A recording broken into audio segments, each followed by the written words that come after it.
Hello and welcome to the Plot Hole, the very first episode, or series, or whatever. My name is Andrew Tuttle. This is the Plot Hole, where we make plots whole, and we're just gonna go right into it. This video is for Ethan Frome, Introduction, chapters 1 through 5.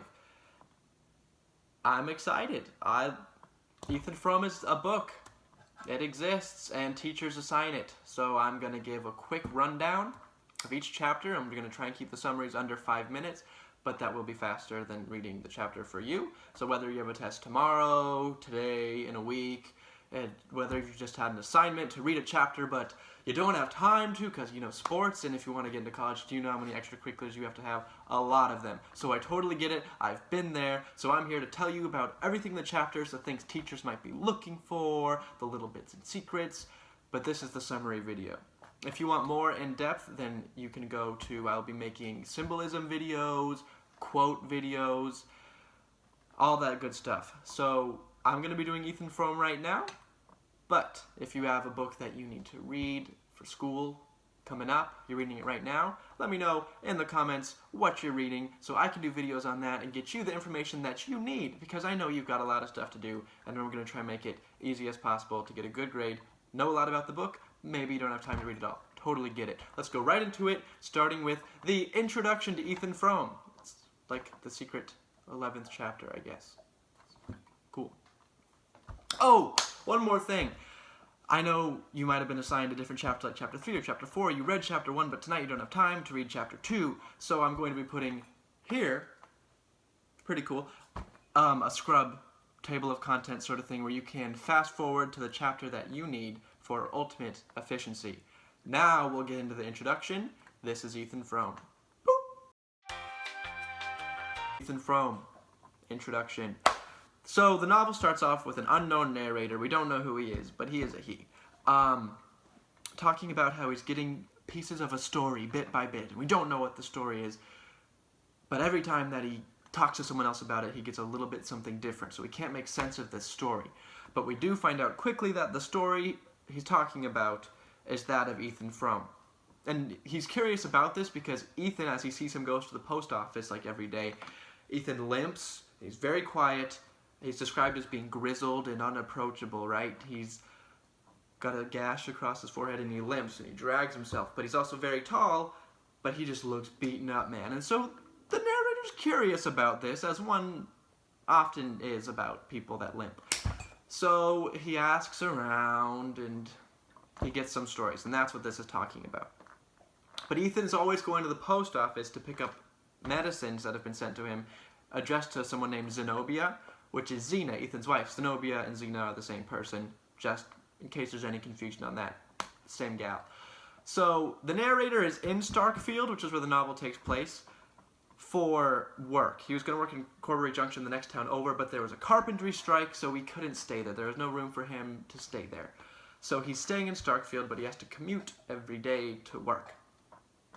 And he's getting his first bit of information about Ethan from a man named Harmon Gow. And Harmon tells the narrator that Ethan had a smash-up, which was, quote, more than enough to kill most men. So right off the bat, something bad happened to Ethan, but we also know that he's hardcore because he survived this crazy thing, man. But he does limp now, so, trade-off, trade-off. But Gow also says that Ethan has been in Starkfield for too many winters, and that most of the smart ones get away, get out of that small town, because it's just a self-contained mess of sadness. Pretty fun. And Ethan never could leave because he always had someone to take care of. Harmon Gow tells us that his father, who got sick and died, and then his mother, who got senile, then died, and now his ailing wife, Zeena. And so that's why Ethan never got to leave. Then there's a long description of how cold and awful Starkfield is in the winter, and how the winter lasts 6 months, and it's a real bear to get through. But the narrator tells us that he's staying with a Mrs. Ned Hale, whose father was a lawyer in the past, in the time that the story of Ethan Frome is going to be taking place. To clear anything up, Mrs. Ned Hale is Ruth Varnum, so in the past she'll be referred to as Ruth Varnum. And she tells how, when the narrator asks her about Ethan's smash-up, she says that it was awful for both of them. We don't know who the other part of the both is just yet, but she tells him it was awful. But she doesn't like to talk about it. She's more shaken up because when it first happened, a long time ago, she was the first person to see Ethan after it. So she was like a witness. So one day, this is now back in the present with the narrator, his ride, Dennis Eady, his horses get sick. So he doesn't have a ride to work in the next town over. So Harmon Gow, the guy who's been telling the narrator a lot of stuff, says, hey, why don't you ask Ethan? And the narrator goes like, I don't know. But Harmon also says that Ethan won't turn down the money, which is because when Ethan's father died, he left a bunch of money to other people in his will, so all their money was gone, and the Frome farm doesn't do well enough to get them through any more than just the winter. So they're barely scraping by. So Ethan, he's okay. He's living, but he's no rich man. So he takes the job. The narrator asks him, and he takes the job. And Ethan will only give him, whenever they're riding in the coach together, he only ever gives him like one-word answers. Not a big talker, okay? Ethan's not a talkie. But there are 2 times when the narrator gets more than a few words out of Ethan. The first time is when he references a job that he'd worked in Florida, and Ethan said, yes, I've been to Florida. Cool. The second time is because the narrator had left a little book on science in Ethan's coach, and then Ethan looked at it overnight, and the next day when he gave it back to him, he said that he couldn't even, like, make out most of it. At one time he knew, but science has changed so much that he doesn't know it. And then the narrator offers him the book, and then Ethan takes it and keeps it. So that's another interaction they had. One day, a freight train, like, gets stopped, and the path that they take to go to work is cut out. They can't get there. It's blocked off. So the narrator did say that he had important meetings to attend to in the afternoon, so Ethan offers to take him on a 10-mile detour around the stop so that they can still get him to work. And the guy says, thank you. The narrator says, thank you, and you're doing me the biggest kind of favor, Ethan. And then, so they go, and they get to his work, takes care of his business, but on the way back, it's getting cold. It's already been cold. The sun is setting, night is falling, and they passed the Frome house for the second time. They passed it on the way there, and it's just bleak and white and, you know, like sun-bleached, wind-bleached, weather-worn, buffeted. Not a pretty place, but hey, it's a place nonetheless. So they passed that on the way there. On the way back, that's just so cold and so bad when they passed the Frome farm. The narrator goes like, Ethan, I can't ask you to go on. And Ethan says, no one should. So that's Ethan's invitation for the narrator to stay in his house. The narrator accepts because it's just too stormy and windy and late and dark and tired. So they go to the house, into Ethan's house, and under the door's up here, the narrator sees a little bit of light shining through, and he hears the droning voice of a woman. And then Ethan opens the door, they go in, we don't hear any more, and we end with a quote. It says, it was that night that I found the clue to Ethan Frome and began to put together this vision of his story. And that's the introduction, kind of long, but there it is. Just a little thing, before we get into chapters 1 through 9, I think it is, before I make that switch from the introduction, most of the other chapters from here on out will actually be taking place at the time of Ethan's story, so during or leading up to the smash up. So we're gonna jump back in time from old Ethan to younger 28-year-old Ethan. Just know that, keep that in mind. Okay, I'll see you in chapter 1.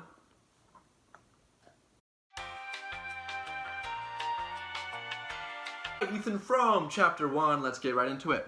So at midnight, it's late at night, and Ethan is walking the streets of Starkfield, and near the edge of the village.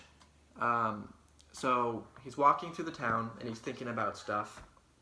It's nighttime, no one's out, but he does think about how he used to want to become an engineer, and he was going to study it, and he was going to get out of there, but his father's sickness stopped his studies, and he never got far enough to like really know stuff, but he sort of understands how things work. So that's what we get to know of Ethan from this first lonely walk in the nighttime, this chapter. So he goes to the church, and he walks around, and he is looking, kind of skulking, sneaking around, and then he looks inside of the basement window to look at a bunch of young people dancing. So at the time this is taking place, Ethan is 28 years old. So he's like, not crazy old, but he's older He's an older young person, I guess. So he's watching all the people dance, and then it's sort of dying down. He's watching a dance inside the church, and it's dying down. People are starting to pack up and clean up and put everything away. But then there's this guy, Dennis Eady, let me tell you. He jumps back onto the dance floor, right? He's back in there. He's like, rally! So they rally. Sorry, they weren't drinking, but they were youths. It doesn't matter. They rally. Everyone picks up their instruments. The dancers start dancing, and the party goes on. Life of the party, right? And Ethan's like, okay. But Ethan is looking through the basement window, and his eyes are focused on a girl named Maddie Silver. He's watching her wherever she goes. She's dancing, and it's kind of creepy at first. So the first impression we get of Ethan is a little creepy, but he's kind of sweet. We'll get to that. And she's dancing with Dennis Eady, right? That guy, ugh. She is Ethan's wife, Zenobia, her cousin. So Maddie is Zeena's cousin, and she is the hired girl. Not like a prostitute, but she's like a helper, a servant. She works, she does the chores, and she's not very good at it. But Ethan has taken a liking to her. She's dreamy, but she's not like great at cleaning and stuff. She tries her best though. She's been with them for over a year. Just a little bit about Maddie. And it's spelled M-A-T-T-I-E, so if you're writing, I should have the word up there. But don't spell it like M-A-D-D-I-E or M-A-D-I. There's a lot of Maddies these days, so, just want to keep you safe, you guys. But he's watching her dance with Dennis Eady, and he gets a little jealous. This is Ethan getting jealous, and he really likes Maddie. And he just watches her dance, and he gets jealous, and he's waiting. And then one time he was talking to Zeena, and Zeena said that Maddie will probably marry Dennis Eady, and then Ethan got all jealous. And that also tells us that once Maddie came into the house, Ethan started shaving every day. He started looking his best, right, for the girl. And I apologize. But that's how we know that Ethan really is taking a liking to Maddie. But the way it's described, it's a really more innocent way. Like, he makes his heart jump, and he's smitten. He's smitten with her. So he watches her dance through the barn, and he gets jealous of Dennis. Basically, that's it. And then Zeena's talking about Maddie marrying Dennis because she's like, we're going to need to get another hired girl. I can't be left alone. I'm sick. So she's kind of annoying. But we'll see more. We'll see more. So Ethan is waiting for Maddie to be done dancing because he's actually there to pick her up and walk her home safely. So he's waiting, and he sits there and he just kind of like stews on the thought of Maddie marrying Dennis, and he gets angry and jealous and all that good stuff. So that's really just the whole chapter. You can look at it if you want to read it, but you probably don't. That's why you're here. So I'll just leave it at that. Ethan Frome, Chapter 2! Okay, so Ethan's outside of the church barn, right? He's looking inside, and then this is the doorway to the church where the dance is. Ethan's standing like right outside of it like this, and he's listening, and then someone asks Maddie a question, who he's been watching all night. Maddie's the girl, and she answers it. It's not really important, but just know that when Ethan hears her voice and hears her being mentioned, his heart beats. So he's obviously very smitten with her. If you've ever been smitten, when people talk about the person that you like or whatever, butterflies. Not butterflies. Palpitations, I guess. So Maddie makes him feel like when he was younger, and when he was courting girls himself back in his teenage years, and so it's sort of like feels like the first time sort of thing, but it's not sexual. Spoiler alert, there's actually no sex in this book.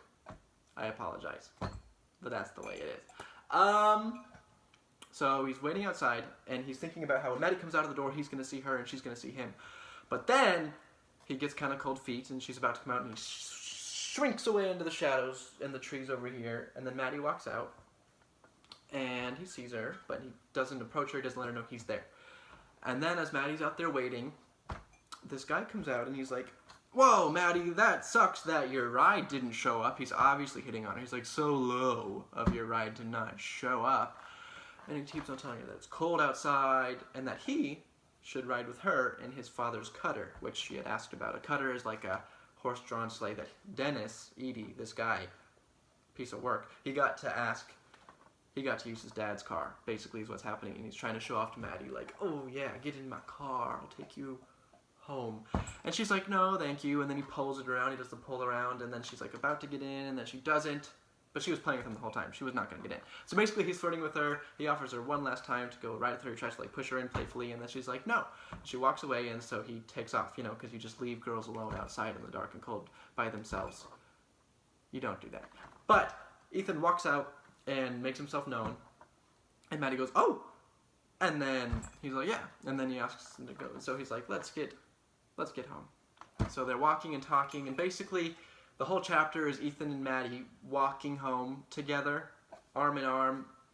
Ethan sort of small talk, banter, chatter, flirting. That's this chapter. No, not too overt, but you can definitely tell because we get to see what Ethan feels, and we can tell that his heart's beating the whole time, and we get to know his thoughts about how much he likes Maddie. And so just a few key points of the chapter, like Ethan asks her why she didn't take a ride with Dennis, and she was like, you were there? I didn't see you. That's weird. Like, if you saw that happen, why didn't you just pick me up? And Ethan really did that for affirmation. He was kind of fishing for affirmation there about like, oh no, Ethan, only you. And so basically it talks about the whole time how Ethan gets jealous of Dennis and he's protective of Maddie, and he loves the way that he loves the signals that she gives. It says that it's both his despair and his pleasure based off of what so if she's giving him like oh Ethan, you playful thing, if she gives him that flirty sort of stuff, he loves it. But then he also hates when she's not giving him the signals that he wants to pick up on, when she's more like, Ethan, you shouldn't talk about that sort of thing. He likes that too, but it's just he has a lot of emotions going on based off of the signals and vibes that Maddie's giving him. And so they talk about how Maddie tells Ethan that all the kids were sledding that night. And Ethan was like, oh, I'll take you sledding, right? Ethan, that dog, sledding. This is Ethan, this is Maddie. Like, shady, that's all I'm going to say. Crafty guy. Anyways, Maddie was like, oh, everybody was sledding. Super fun. And then she's like, oh, but we got to be careful because Ned Hale and Ruth Varnum almost crashed into an elm tree at the bottom. And then, oh my gosh, foreshadowing, like a lot of it. And then Ethan's like, I'm not afraid of anything. And he realizes that he's starting to talk like Dennis Eady, sort of like a flirty boy, sort of. And then Maddie talks about how Ruth and Ned are going to be married. And when she says married, she caresses the word married. And Ethan's like, oh my gosh, is she thinking about us, Ethan and Maddie, married? Is that what she's thinking about? And then Ethan's like, ooh. And he likes to live in the moment of thinking that. He says that Zeena wasn't feeling well anymore. And then Ethan tells her, sorry, this part's kind of weird. He tells her that he's upset with her because she sort of like cut him off as she was excited, sort of like not giving him what he wanted. So he said that like, oh, you know what the other people say is true, right? And she's like, what is that? And basically the whole idea is that he's teasing her with the idea that Zeena doesn't need her as a house girl anymore. And then Maddie freaks out and she's like, this is the only job I have and I know I'm not good at it, but I can't go away.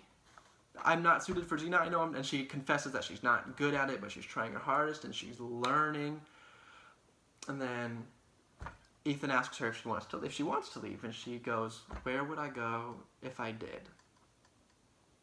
And then he was going to ask her something else, but he doesn't remember what he was going to ask her, and he presses himself against her. He asks her if she's crying, and she says she's not.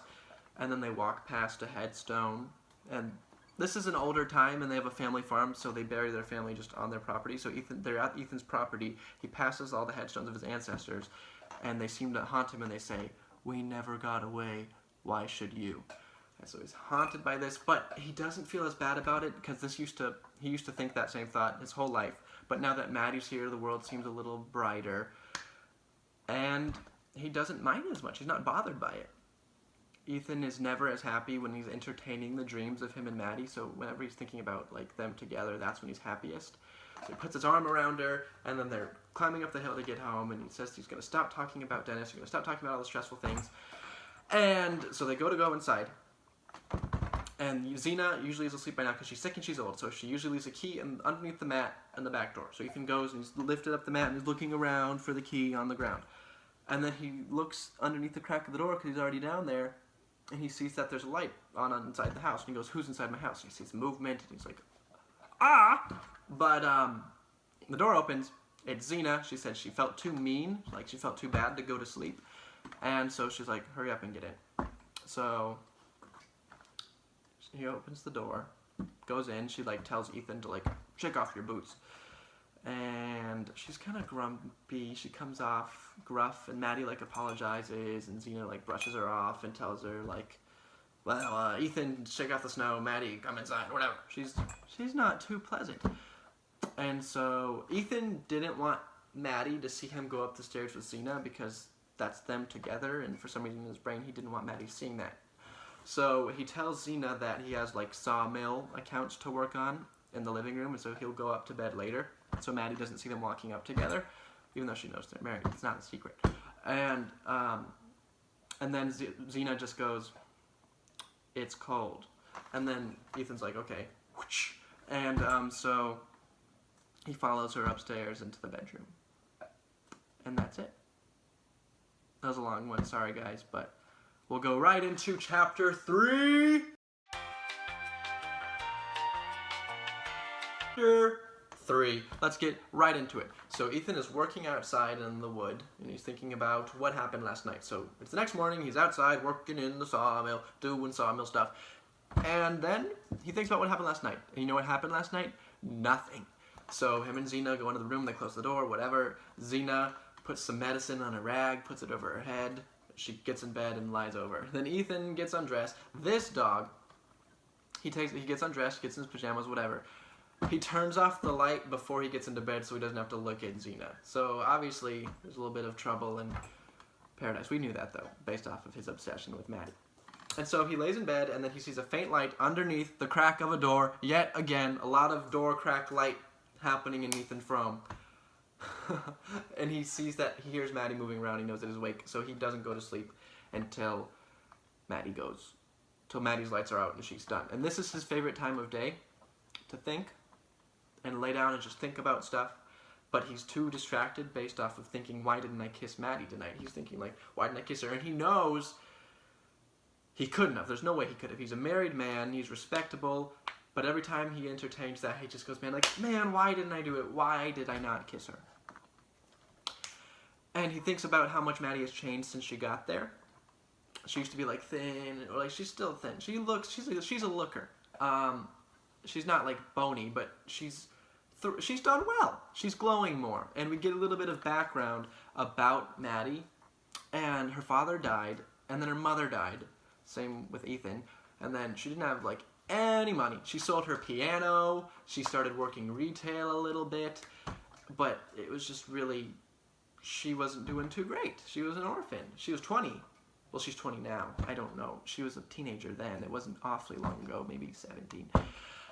And then Zeena said that she needed help around the house, and Maddie is her cousin, so she ended up working there. And initially, Zeena seemed to judge everything that Maddie did, because Zeena's judgy and Maddie's bad at things. It's a bad combination. And so, but then with less work to do around the house, Zeena had more time to mess around with her medicines for herself, and that's a big thing. She spends a lot of money on these medicines. It's sort of like an online shopping addiction. Edith Wharton edition, I don't know. That's sort of what it can be likened to, just the wife who spends all the money on medicines and just uses it on herself. But that's what's happening. But then Ethan's working and he thinks about this. And tensions have eased between Zeena and Maddie since the year that Maddie's been there, so he's not so worried about it. But then he thinks of this sort of, he has this feeling of despair sitting in his heart. A sort of, one, there's no way Maddie and I could be together, sort of, I'm married. 2, Zeena could find out the way that he feels about her. And so he has this despair based off of Zeena's face and Maddie's face. And then he comes in with Jotham Powell, who's the hired worker who works on the Frome farm with them. And then Zeena's dressed like she's leaving. She's dressed for the town. And he goes, why are you dressed like that, Zeena? And basically Zeena's going to a town far away. Because she's had sharp shooting pains absolutely everywhere and she can't take it anymore, so she's going to a new doctor far away. And Ethan's like, ugh, because he hates it when she leaves because she spends a bunch of money on medicines that she doesn't even learn how to use. Like, it talks about this battery that she never even learned how to turn on.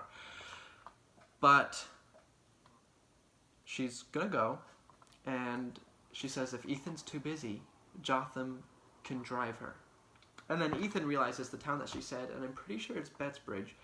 She says, Ethan realizes that that's too far away for her to make it back till tomorrow night, and it's the morning. It's today morning. She's not going to be back till tomorrow night. And he's like, oh my gosh, I'm going to get to be alone with Maddie. So he's really excited about that. And then he said, and so Zeena asks if he's too busy to drive, and he makes up an excuse. And he goes, Jotham will drive you because I have to go pick up the money for the work. And then this was in the moment, and he later immediately regretted making up this excuse because he was nowhere near pay time, and he was going to have the money to show for it, to show that he got it. So he makes the excuse to go to cash, but he regrets this. But then Zeena doesn't respond. She's like, whatever. She takes a bottle of medicine, pops it open, polishes that bad boy off, just swigs it down, and she tells Maddie that she can make it into a pickle jar if she can get the taste out. And then Zeena leaves. And Ethan's like, nice. That's chapter 3. Knocking on my door. Ooh, it's chapter number 4. Okay, let's get right into it. I apologize for that. It's chapter number 4. So as soon as Zeena leaves, right, she's going away for a while, a few days, a day and a half. Anyways, not important. She's leaving. Ethan puts on his outside clothes, and he gets back to work. And so he's doing his outside work, his big burly man, sawmill sort of stuff. And then he reflects on stuff. He thinks about how him and Maddie are going to be like a married couple eating dinner tonight. So total daydream guy, right? But then he starts thinking about the beginning of his and Zeena's relationship. So this is a lot of background. This chapter is a lot of background. So when Ethan's mother got sick, his cousin Zeena moved in to help with her. How lovely. Remember, this was a different time, so cousin incest was okay. You could do it. So that's why they're married. And Ethan's life was so quiet. It was just him and his crazy mother who never spoke. So when Zeena came in, who was a younger person, and she brought him this life and this happiness, well, not happiness per se, but she was a talking, breathing, living, moving, energetic human person. And she helped nurse his mother, and it brightened his days up. And then when his mother died, Ethan asks Zeena to stay behind because he can't go back to that life of quietness. And it says that he thinks that if his mother had died in the spring, he would have never asked Zeena to marry him, and he wouldn't be in this predicament. And so Zeena decides she stays, and so the two decide that once they get all the affairs taken care of from the death of his mother, that they would sell the farm and the mill, and they would try to live life in a bigger town. Because Ethan always wanted to be an engineer, and right before his father died, which was before his mother died, he had to drop out of engineering school. But Ethan realizes now that there's no way that Zeena could have ever lived in a big town because she has to be able to look down on everybody else. And if they're in a bigger town, it could look down on her. And she would have an identity crisis. So he realizes that there's no way that would have ever worked. And within a year of their marriage, Zeena begins to develop the symptoms of her illness. And Ethan thinks maybe she's even going mad like his mother. They refer to it as going queer. It meant a different thing, different time. So in the novel, it's referred to as queer. Just odd. And so Zeena's getting sick, and Ethan realizes that the reason Zeena was such a good nurse was because she's been so sick herself that she knows every little thing to do. And so Zeena wonders whether it's the farm that's making her like this, whether it's him, because he's not a good listener, apparently, Zeena says, or whether she's just going mad or queer, which meant something. I know it means something different today, but that's what it meant back then in the context of the novel. I'm just letting you know. And there's two types of Zeena silences that he hates. There's one where it's just kind of her being crazy, and then he talks about there's another one where she looks like she's coming to conclusions in her mind, and she looks like she's jumping to conclusions and putting things together and thinking of unexpected things that could happen, and that was the same look she was giving him last night, and that's why he has that feeling of despair, because she thinks that she knows about him and Maddie, which isn't even really a thing, it's just feelings. And so he realizes that he has to go get the money that he told Zeena he was getting, because that's why he couldn't take her to the town, kind of like why he couldn't drive her to the airport. And so he goes to Andrew Hale's workshop, and he drops off the lumber, and then he asks him for an advance in his money, and then Andrew Hale says, I'm really sorry, dude, I can't do this. But Ethan then thinks maybe if I had been in a tight spot, he would have given me the advance, but Ethan had too much pride, so he didn't beg or anything. And Andrew Hale even tells him that he himself is in sort of a hard place. And so Ethan doesn't get the money, whatever, not the biggest deal. So he goes outside. And then he sees Dennis Eady, right? The tool, the player, Dennis Eady, the one and only, driving by in his father's cutter again. And he goes, "Hiya, Ethan." And then Ethan's like, "Hello." But then Ethan sees that he's heading towards Ethan's house. He's heading towards his house. And he thinks that he's going to go visit Maddie because he's heard that Zeena's left and he's going to take advantage of this opportunity. And so Ethan finishes the stuff he has to do in town, gets in his thingamaboop, and he drives home, and he passes a headstone, which is that of an ancestor on his property, but his ancestor had the same name as him. And it says, "Sacred to the memory of Ethan Frome and Endurance his wife, who dwelled together in peace for 50 years. That's the quote. And Ethan remembers how he used to think 50 years was a long time ago, but now he feels though it could pass in an instant. And then he wonders if it's the same epitaph that'll be over him and Zeena when they're dead. So Ethan gets home, just thinks about that. It's important. Goes into the barn to see if Dennis Eady's horses are there, but they're not. It's just his horse. So he's like, "Cool, Dennis isn't here. Nice." And then he goes to like open the door to get in the house, and it's locked. And then so he's like wiggling it, realizing that Maddie would have locked the door. She's all by herself. And so he calls out for Maddie to open it. He goes, "Maddie!" Not like that. He goes like, "Maddie." And then she opens the door. And he asks if there are any visitors while she was away. And she goes, "Yes." Ethan gets jealous, but then she says it was just Jonathan Powell who came in for some coffee. And so it's fine. And then so a little bit forward, it's dinner time now. The two are making small talk at the dinner table. It's going great. It's this exact picture that Ethan had in his mind when he was imagining it. And then Maddie asks if the snow is going to keep Zeena from getting back when she said she was, which was still the next night anyways. And then she blushes after she asked it because it let on maybe a little more than she meant to. And then the cat climbs onto the dinner table, and so the cat's here, and it's like heading towards the milk. And so Ethan and Maddie both lunge across the table to like grab the milk to stabilize it, and Ethan's hand lands over Maddie's hand, and he holds onto it just a beat too long, or longer than a normal human would. And then the cat like tries to back away, and it knocks over a pickle dish. Crash! And it breaks on the floor. And then Maddie freaks out, and she's like crying, and Ethan's like, "Why are you crying?" And it's because it was a special wedding gift to Zeena. It's an irreplaceable pickle dish that Maddie was never supposed to use. It's on the highest shelf. She had to get the ladder out to reach that thing. Okay? Something special about that pickle dish. It was instructed never to use it, and Maddie used it, and it broke. And Maddie's so distressed, and she's crying, and then Ethan tells her that you get another one, and she's like, "You can't replace it. It's a wedding gift. I wasn't supposed to use it." Big deal. She's freaking out. This is like one of the most eventful things that happens in the whole book, so that's why I'm talking about it a lot. And then Ethan picks up the pieces. He like sets them with his long arms on the top shelf and pushes them together. And he's like, "If I glue this tomorrow, she won't notice." And then he's like, "And then I'll go look for a replacement. It'll take months for her to notice, and it'll be fine." And then he tells Maddie to stop crying. She picks up all the spilled pickles, and then he's like, "Come finish dinner." And she listens, and he's happy that she listens, and he's happy that he was able to subdue her and make her stop crying. They have the dinner. That was another long one. I apologize. That was chapter 4, the pickle dish chapter. Now let's go to chapter 5 and wrap this mother up. Okay. Chapter 5. We made it. End of this video. Good job. So it's after dinner. Ethan's gone outside to take care of the animals, the cows, and the whatnots.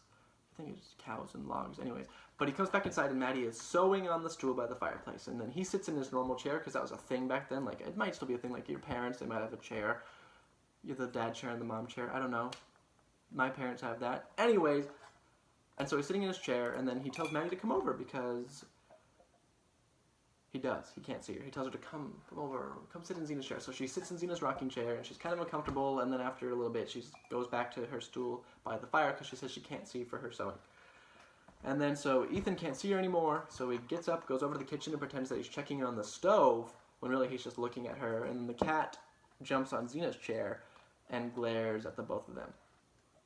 And then so Ethan and Maddie start talking about small talk, everyday things. And then Ethan mentions that it was the night they were supposed to go sledding. And Maddie asks Ethan if he forgot, and he says, "No, it's just too dark outside to go sledding," and that he might take her the next day if there's a moon out. And Maddie smiles, and she says, "That would be lovely, Ethan." And Ethan asks her if she would be, he's doing his what he thinks is flirting. He's like, hey, would you be scared if you went down Corbury Road with me? And she replies that she ain't any more scared than he is. I ain't any more scared of it than you are, Ethan. And they sit for a beat, and then Ethan says, well, I guess we're well enough off here. To which Maddie replies, yes, we're well enough here. So a very content, sweet moment. Ethan then takes the pipe out of his mouth, as such, and he's at this point he's come over and sat near Maddie, and he leans closer to Maddie and he grabs the edge of whatever it is she's sewing. It doesn't say, and he tells her again what he thinks is flirting. That he goes, I saw a friend of yours getting kissed, and this was a reference to Ruth Varnum, because he snuck up earlier. Well, he didn't sneak up. He caught Ruth and Ned kissing, and he thinks about how sad it is that he can't be open in his love for Maddie like Ruth and Ned can. And then the two, Maddie and Ethan, talk uncomfortably about how the engaged couple must be setting a date soon, and maybe it'll be a spring wedding, that sort of thing. And then, but Maddie says the word married again, and her voice caresses it, and Ethan's just like, is she thinking about us again? Like she was when he walked her home. And then Ethan says, oh, it'll be your turn to marry next, Maddie, because he's not good at flirting. And Maddie goes like, why do you always say that? And she gets a little uncomfortable. She's like, why are you always saying that I'm the next one to get married? And then Ethan responds with, just because I'm trying to get used to it. Ethan's like, it helps me with the idea of it. And then they talk some more about whether or not Zeena has something against Maddie. And Ethan says, nobody can tell Zeena. Sorry. And Maddie says she doesn't want to talk about it anymore. But Ethan says that they should. I don't know why. I think he's trying to flirt again. The two look at each other. And here is an evident, it's the climax of the romantic tension, but it's not even a good climax, because their romantic tension, well, you'll just see, let me tell you about it. So Ethan moves his hand towards the edge of what he's working his way up across her lap of what she's sewing, and then the cat jumps off of Zeena's rocking chair to chase a mouse, and so the chair starts like rocking from the movement that the cat gave it, so it's just rocking all by itself. And then Ethan gets a vision of Zeena sitting in the chair rocking, and how the next evening she'll be back, and this little dream that he got to live in for the day is gone, and it's ending soon. And this is fleeting. This is just fleeting feeling. And so he thinks about this is how this is his and Maddie's last chance. So he comes down from this sort of high, and his face changes while he's thinking about this, while he thinks about Zeena. The romantic kind of playfulness is gone. It's crashed when Ethan thought about Zeena.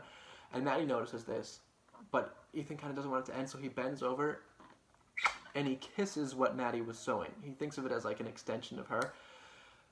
And then Maddie like stands up, and she's like, okay, and she starts cleaning up her sewing stuff, and then the two quietly and kind of awkwardly do the nightly duties. They bring in the plants, whatever, light the candles, and Maddie puts her foot on the first step of the stairs, and Ethan says, good night. He goes, good night, Matt, and then she goes to her room. She goes, good night, Ethan, and her door closes. And then the chapter ends with Ethan remembering that he, quote, he had not even touched her hand. So, like, you thought it was going to be steamy. Nope. No steam. Okay, that was chapter 5. Let's take a break, huh? I guess that was the introduction and chapters 1 through 5, so kind of a bear. But we got through it. I hope it helped. Let me know any questions you might have about the plot, anything you want me to go over, any quotes you want me to talk about, any other books you might want me to go over, movies, something you just need to have explained, because sometimes we just need people to explain things to us. So just let me know. Put it in the comments below if I helped you out. I'd love it if you help me out. Give it a like, give it a subscribe, and I will see you guys sometime later before a test, probably. Love ya.